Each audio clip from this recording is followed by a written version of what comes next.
Caros amigos telespectadores, graça e paz a todos vocês, em o nome de Deus o Pai e de seu Filho Jesus. Nós hoje daremos continuidade ao estudo do Catecismo. Nós estamos vendo, nesse estudo de hoje, o Redentor dos Filhos de Deus. Quem é o Redentor dos Filhos de Deus?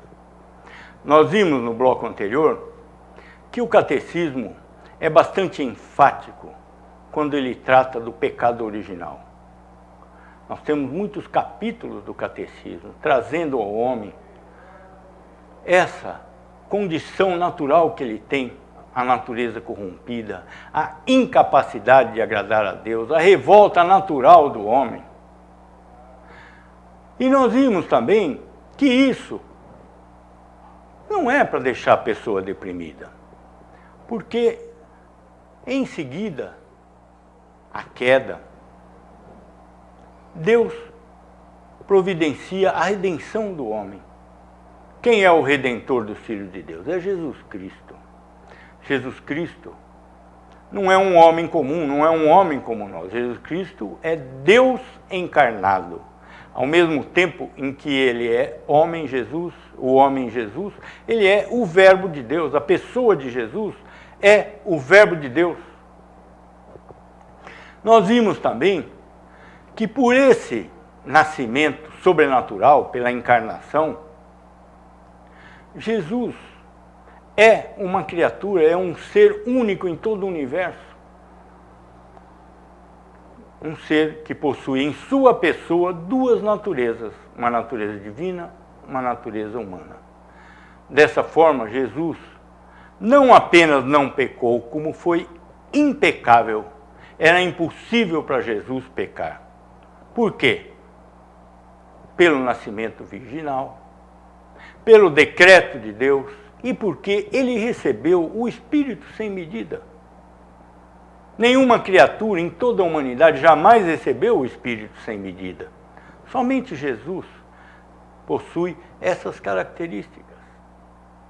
Nós vemos que o anjo, quando anuncia a encarnação para Maria, ele diz: o ente santo que há de nascer será chamado Filho de Deus. Em outro comunicado ele diz que esse ente santo que há de nascer será chamado Deus conosco. Esses nomes não são alegóricos, mas referem-se à realidade da pessoa de Jesus. O Filho de Deus e o Filho do homem. Deus conosco. Ele é isso. Ele é Deus e ele é homem.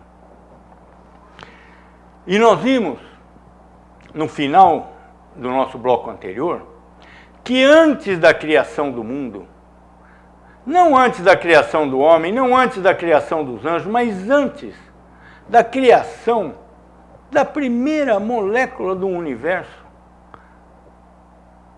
Jesus, ou o Cristo, ou o Verbo de Deus, já era o Redentor dos Filhos de Deus.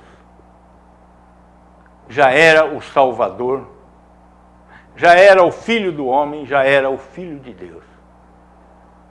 Nós vimos no bloco anterior que Deus é imutável. Todas as coisas são planejadas por Deus para acontecerem no exato momento de tempo em que acontecem. A vontade de Deus é a razão de todas as coisas, motivo pelo qual nada move a vontade de Deus. Então, Deus não tem planos contingentes. Deus não foi pego de surpresa pela queda dos anjos, não foi pego de surpresa pela queda do homem, não teve que criar um plano contingente para mandar um redentor. Todas essas coisas sempre existiram na mente eterna, perfeita e onisciente de Deus. O que nos diz o livro do Apocalipse a respeito do livro da vida?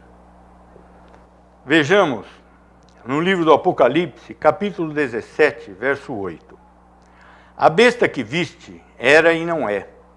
Está para emergir do abismo e caminha para a destruição. E aqueles que habitam sobre a terra cujos nomes não foram escritos no livro da vida desde a fundação do mundo, se admirarão vendo a besta que era e não é, mas aparecerá. Essa besta é o anticristo que surgirá no final dos tempos, com todos os poderes do engano e poderes concedidos por Satanás. Nós já vimos isso em alguns blocos referentes ao fim do mundo e à volta de Cristo. Mas o que é importante nesse verso é o seguinte: essas pessoas condenadas não tiveram os seus nomes escritos no livro da vida do Cordeiro desde a fundação do mundo. Esse verso está nos dizendo que o livro da vida estava escrito antes do mundo existir. E aqueles cujos nomes estão escritos serão salvos.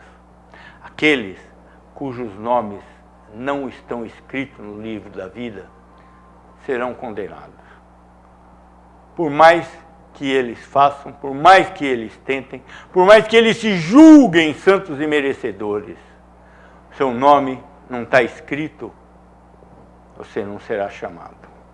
Seu nome está escrito, você será chamado em um determinado momento de sua vida. Pode ser no último minuto, como o ladrão na cruz. Pode ser numa transgressão, como a mulher adúltera. Ninguém sabe, porque não depende do homem. Não depende do homem para que toda a glória seja de Deus, para que todo o mérito seja de Cristo. Jesus Cristo, o Redentor, é Deus e é homem. O seu mérito no seu sacrifício é infinito. Nada que nós façamos pode ser acrescentado àquilo que é infinito, aquilo que não tem fim, aquilo que não tem começo. Não existe como. E não existe o porquê, porque o sacrifício de Cristo foi perfeito. Foi o sacrifício do homem Jesus, mas na pessoa do Verbo de Deus. Um sacrifício de valor infinito, que selou, uma vez por todas, a salvação dos filhos de Deus. Acabou, morreu ali. Não tem nada que a gente possa fazer, a não ser humilde, acreditar nas promessas de Jesus e acreditar que Ele é poderoso para cumprir todas essas promessas. O resto, Ele fará. Como diz o profeta Isaías, lá no Velho Testamento, as nossas obras, Senhor, Tu as fazes por nós. As obras agradáveis a Deus foram colocadas no caminho dos filhos de Deus, por Deus, lá na eternidade. Por isso que a salvação não é para trazer insegurança para o homem. A salvação no Redentor é para trazer segurança, confiança inabalável, esperança que jamais perecerá. Isso é a salvação. A salvação não é algo que eu posso perder amanhã, recuperar depois da manhã, perder na semana que vem, recuperar na outra semana, não. Está salvo? Está salvo. Está salvo. Está salvo porque o mérito não é nosso, o mérito é de Cristo. E o mérito de Jesus Cristo é infinito. Por isso, Ele é o Redentor. É o único Redentor. Jesus é o caminho, a verdade e a vida. Ele não é um dos caminhos, uma das verdades. É o caminho. Nada pode ser acrescentado ao trabalho de Cristo. Nada pode cooperar ou substituir o Redentor. Esse é o nosso Redentor. O Deus encarnado que se fez homem por amor aos filhos de Deus, por amor aos seus irmãos que seriam salvos. O que acontece com essas pessoas que são salvas por Deus? O que nos diz o apóstolo a respeito da confiança e da esperança na salvação? Livro de Romanos, capítulo 8, verso 34. Quem os condenará? É Cristo Jesus quem morreu, ou antes, quem ressuscitou, o qual está à direita de Deus e também intercede por nós. Intercede por nós. A intercessão que Cristo faz não é uma intercessão na forma de um pedido, mas é uma intercessão plenamente eficaz. Não existe hierarquia entre as pessoas divinas. Jesus Cristo simplesmente coloca a Deus o Pai a intercessão em favor daqueles que serão salvos. E essa intercessão é plenamente eficaz. Não é um pedido, não é uma súplica, é uma colocação em igualdade de condições que será aceita inexoravelmente. Por quê? Porque foi estabelecida na eternidade. Não existe também contingência na intercessão de Cristo. Por isso ela é eficaz. Porque o Pai conhece o Filho conhece o Pai. O Pai sabe da intercessão que o Filho vai fazer e já aceitou essa intercessão. O Filho conhece a mente do Pai e sabe que o Pai irá aceitar essa intercessão. É assim o relacionamento entre as pessoas da Trindade. É assim o relacionamento. Quando o Pai e o Filho mandam o Espírito para realizar as obras de Deus no mundo, o Espírito conhece a mente do Pai, conhece a mente do Filho. E o Pai e o Filho conhecem a mente do Espírito. Tudo é feito em forma de um consenso perfeito, de um amor eterno e perfeito que só existe entre as pessoas da Trindade. Esse amor de Deus não é um amor de sentimentos, um amor de emoções, um amor de afeição, porque ele é imutável. Como que uma pessoa imutável vai sentir afeição hoje, ódio amanhã? Isso não existe. A pessoa que é amada por Deus é amada eternamente. Aquela que é odiada por Deus também o é eternamente. Nós vemos o exemplo claríssimo nos gêmeos Esaú e Jacó. Deus diz: amei Jacó, odiei Esaú. Os gêmeos estavam no ventre da mãe, nada tinham feito para merecer a aprovação ou a desaprovação de Deus. Isso para que prevalecesse a determinação divina, a escolha de Deus. O mérito, a glória é toda de Deus em Jesus Cristo. Nenhum mérito cabe ao homem pela sua própria salvação. A personalidade individual do Redentor se manifesta na Escritura de diversas formas. Ele é sempre chamado, Jesus Cristo é sempre chamado na Escritura, pelos pronomes pessoais. Tu. Ele sempre se refere a si mesmo como eu. Então, ele não é um ser imaginário. Ele é uma pessoa única, viva, que se designa o Filho de Deus, o Filho do homem, Adonai, Jesus Cristo, Cristo. Todos esses nomes são nomes que se referem a Jesus Cristo. O Verbo de Deus, Adonai, Cristo, Jesus, Filho do homem, Filho de Deus, todos se referem a uma única pessoa. A pessoa de Cristo, que é o Verbo de Deus.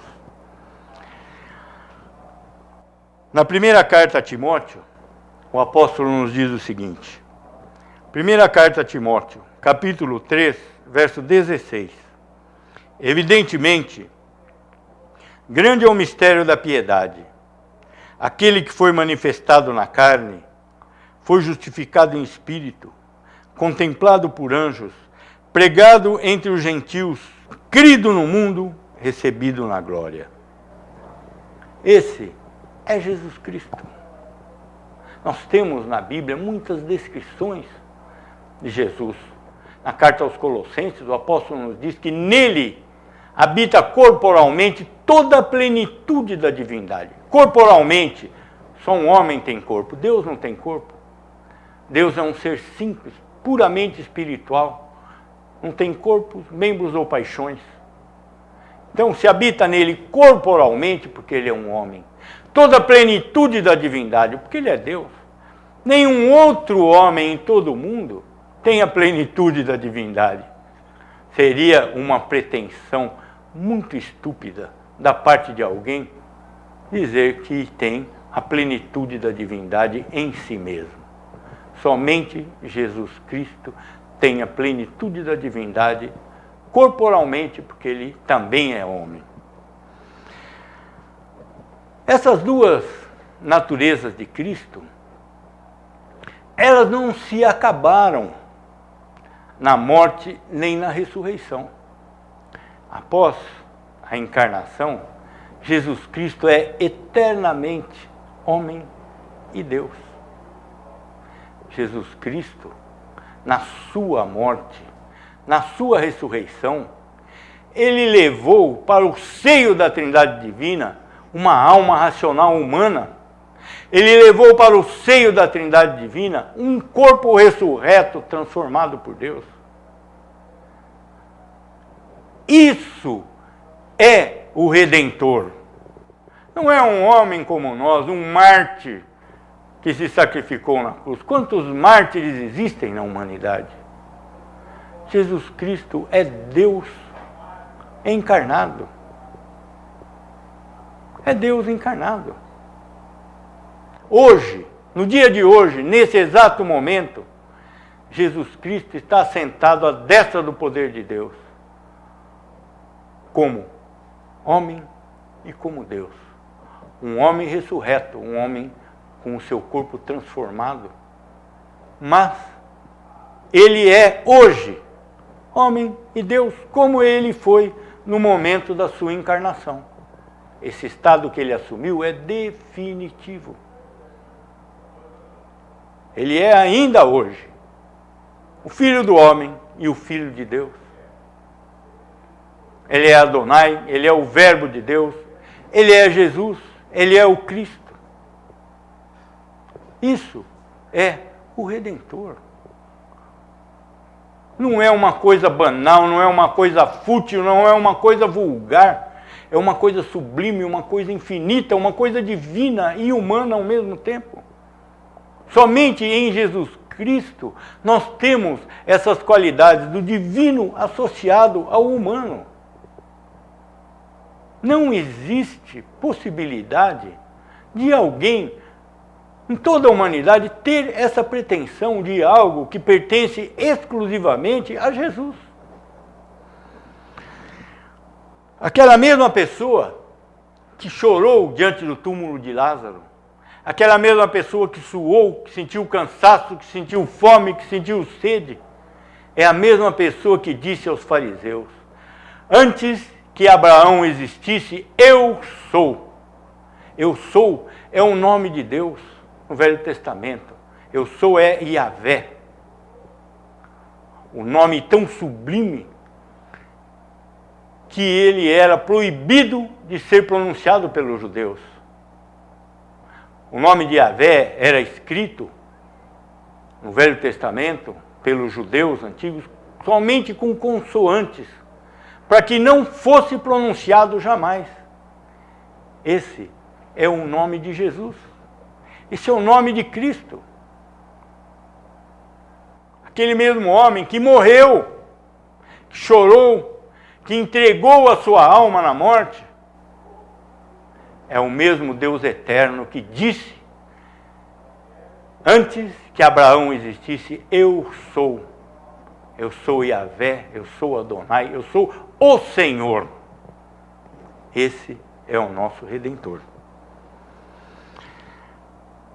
Está escrito no Evangelho de João, capítulo 11, verso 35. Jesus chorou. Jesus chorou diante do túmulo de Lázaro. Ele amava aquela família, tanto que Maria, irmã de Lázaro, foi quem quebrou o vidro de bálsamo e ungiu Jesus para a sepultura. Jesus diz a respeito de Maria que esse ato dela ficaria escrito nos evangelhos para a lembrança dela até o final dos séculos. Jesus amava aquela família. Ao mesmo tempo, vejamos a resposta de Jesus aos fariseus. João, capítulo 8, verso 58. Em verdade, eu vos digo, antes que Abraão existisse, eu sou. Eu sou. Só Deus é. Nós todos estamos aqui. Nós todos estamos aqui. Nós não somos nada. Nós estamos aqui. Durante essa nossa vida terrena. Deus é. Eu sou. Ele é o Deus Yahvé. Esse é o nosso Redentor. O corpo de Cristo. O que era o corpo de Cristo? Era algo imaginário? Algo fictício? O corpo de Cristo é verdadeiro. O corpo de Cristo é da mesma substância de Maria.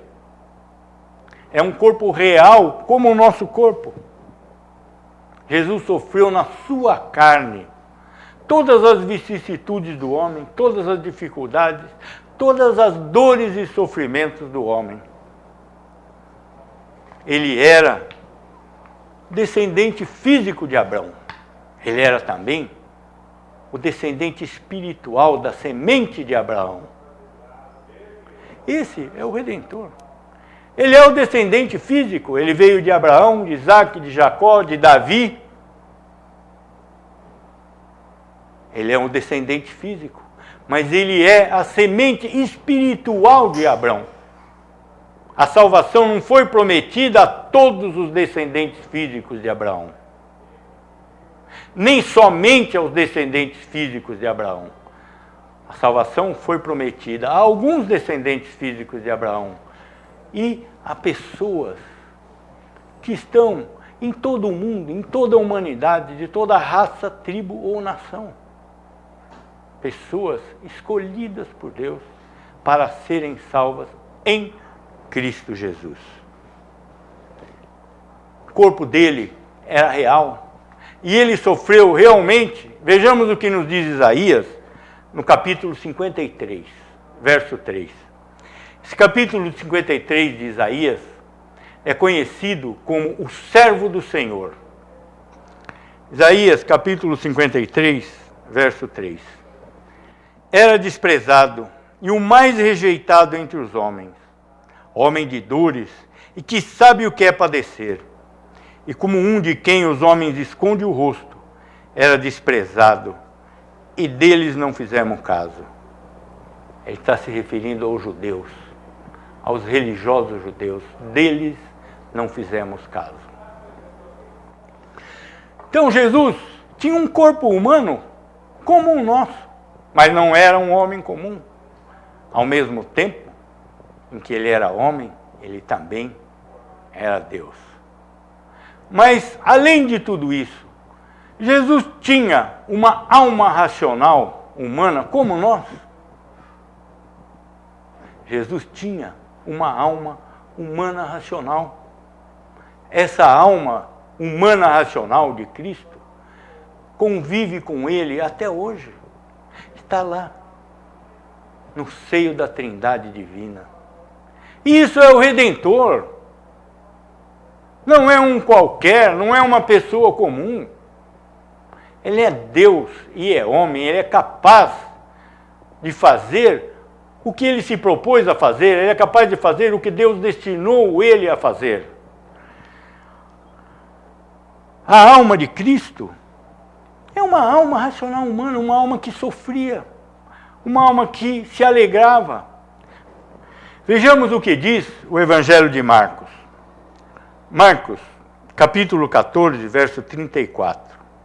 Ele lhes disse: a minha alma está profundamente triste até a morte. Ficai aqui e vigiai. A alma de Cristo estava angustiada. Ele pede aos apóstolos, Pedro, Tiago e João, que fiquem com ele, que lhe façam companhia. Ele era Deus, o Verbo de Deus, na sua natureza divina, ele regia todas as coisas do universo, mas ali, na sua natureza humana, a sua alma sofria. E ele pede aos apóstolos que fiquem com ele. Logo em seguida a isso, Jesus ora e escorrem do seu rosto gotas de sangue, pelo sofrimento da sua alma racional. Então Jesus é Deus e é homem, ele tem um corpo como o nosso, uma alma como o nosso, mas e a natureza divina de Cristo? Ele é verdadeiramente Deus. Ele é Deus que veio de encontro ao homem, e não um homem que foi elevado à divindade pelos seus méritos próprios. Ele é Deus. E os profetas do Velho Testamento já sabiam disso. Vejamos novamente o que nos diz o profeta Isaías. Isaías, capítulo 9, verso 6. Porque um menino nos nasceu, um filho se nos deu, o governo está sobre seus ombros, e o seu nome será Maravilhoso Conselheiro, Deus Forte, Pai da Eternidade, Príncipe da Paz. Nós já vimos aqui que a eternidade é algo próprio somente de Deus, ao ponto de dizermos que Deus é a eternidade e a eternidade é Deus.